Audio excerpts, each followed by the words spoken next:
In fact, abortion wasn't illegal in the United States until the late 1800s. And the way in which it was made illegal was not through a religious movement. It was a response to a dropping birth rate of white people, which is where we are now. White people are not going to be the majority for long. There was rising immigration and xenophobia. And there was the beginning of the suffrage movement, women's equality, which male doctors and professionals understood as very threatening to their power. And they went to the state legislature to put midwives and others out of business and empower themselves to have control over women. And that's how abortion became criminalized, a response to rising immigration, lower birth weights, and also a period in time when we were switching from agrarian to industrial, into an industrial society. People were frightened. They didn't know what was going to happen. We're in that moment again. Well, I think all politicians follow the people.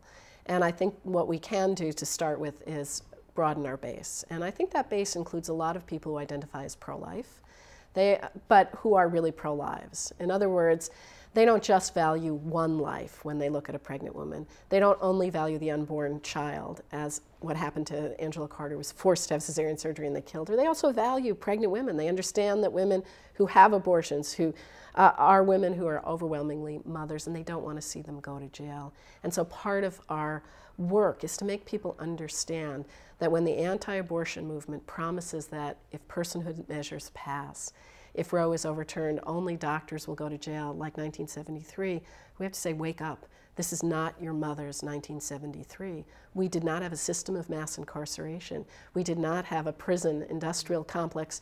And we did not have a multi-billion-dollar urine drug screening industry. Because once you're urine screening people in their workplaces for drugs, you can just as easily test them for pregnancy and surveil women to find out when they're pregnant and when they can be subject to a whole other series of laws.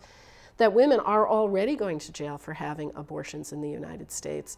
So that while there are people who profoundly oppose abortion, profoundly value unborn life, they don't want to see mothers, literally hundreds of thousands of women, become fodder for our prison industrial complex. We're seeing specific cases where state attorney generals, including the Attorney General of Indiana and Mississippi, are arguing that because women are not physiologically the same as men, they can be punished for things that men can't be punished for. And I'm talking about potential life sentences in prison.